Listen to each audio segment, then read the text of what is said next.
Hello and welcome to the quick take here on the Fulhamish YouTube channel after Fulham's 1-1 draw with Crystal Palace in the Premier League. Not the most deserved point of the season for Fulham, and I'm here at a very wet, windy, blustery, pretty horrible weather Half Moon pub in Putney. Hello. Hello, Sammy. How are you? Not too bad, thank you. It's pretty miserable out here, so we'll keep this fairly brief. Not a great day at the inn for Fulham, but we came away with a point, and I'm, to be honest, fairly glad that we did. Yeah, glad it's over, really. I thought that, I thought Palace were really good, certainly in the first half. They were very good at pressing us high, going basically man-to-man over the pitch. Munoz on the right-hand side was very good at choosing his moments to press Anthony Robinson, and I thought Robinson struggled a little bit of it. But overall, Fulham really struggled to get out of that press and work our way out. We tried to go direct a few times, and there was that constant ongoing battle in between Joachim Andersen and Rodrigo Muniz that went on. And, Andersen played pretty well, I thought, annoyingly. Muniz did get a better of him a couple of times, but overall Palace were really good, and just stifled us to only a couple of chances. Yeah, I must admit I was so impressed with Crystal Palace in that first half. I mean, Fulham barely managed to get out of our own half. It really, really was a bit of a masterclass. Look, they came here on red-hot form, right? And Glasner's transformed this team. You think how they were playing so poorly under Roy Hodgson, a man that we all love here at Fulham. I mean, it's unrecognisable. I'm really backing Palace to do pretty well next season.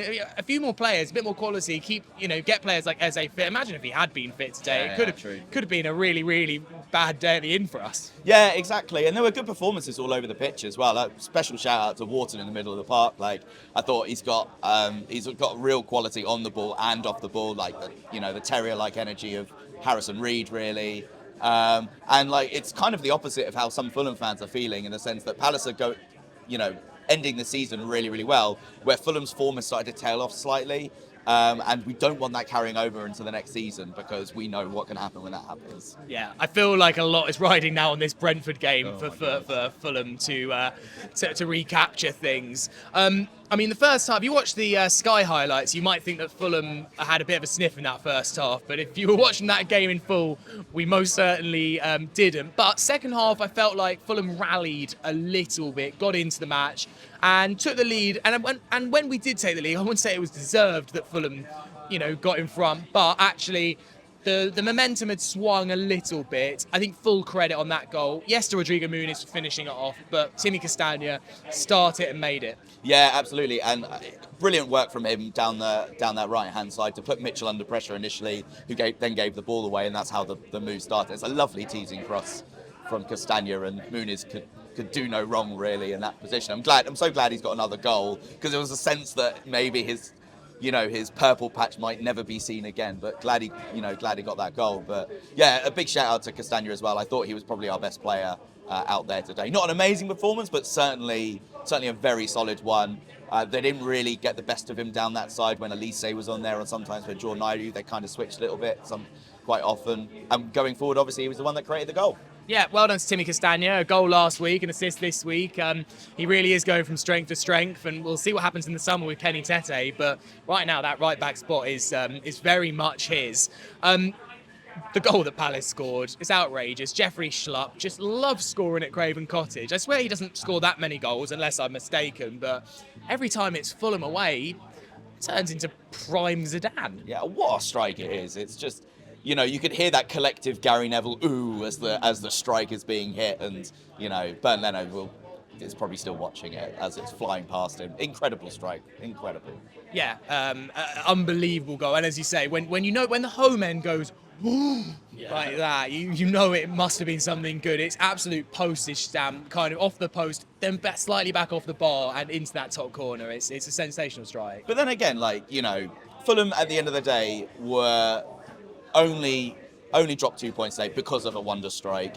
Crystal Palace didn't really create a huge amount of clear-cut chances. There was the Elise one in the first 5 minutes, which I actually missed, so I watched on the highlights back. But apart from that, Palace didn't really create a lot. I might be forgetting a couple, but they were the better team, let's be honest. But we created one amazing chance that we scored. They didn't really create another one, so And also, once we were 1-0 up, I think actually we did have a couple of moments where we could have killed the game, made it 2. I feel like there was a couple of balls that were slightly overhit, Yeah. and the one that where I think Roby does really well down the right, gets it back to Harrison Reed. He shoots from a really tough angle. Probably should find someone else. I think Fulham did actually have opportunities today to go and grab 3 points. Yeah, absolutely, and I think that comes from the tenacity of Rodrigo Muniz up top. He didn't have his most productive day, but sometimes just those 2 or 3 moments where he was able to get away from Anderson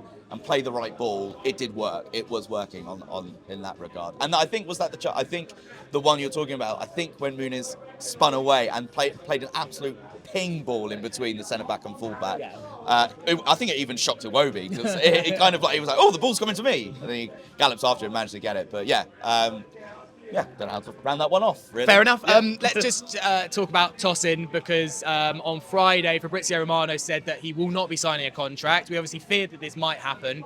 A lot of people, including myself online, said, right, well, that's it then. You've got to bench him. I mean, Marco actually went one step further and not just banished him from the squad, made him go and do hospitality. Yeah. Well, I hope he enjoyed those prawn sandwiches. But yeah, I think that's really good squad management from Marco. Like, he's not part of the plans we need to build for next season. It's really good. It's really great that we do have a ready replacement already in the squad in Diop. Obviously, coming into the team after a few months of really not playing that much, it's always going to be tough. And I actually thought, despite a couple of shaky moments, overall I thought he was pretty good. So I think, going into that Brentford game, it gives me a bit more confidence if he is going to start that game next week. Yeah, and look, whatever Tosin decides, we've got 4 years out of someone that cost £2 million. It's a shame that we never got him on a longer deal and made some money out of it, but it's been a pretty inexpensive signing from Fulham, and if he thinks he can do better, then I guess kind of good luck to him. We'll kind of see what happens, really.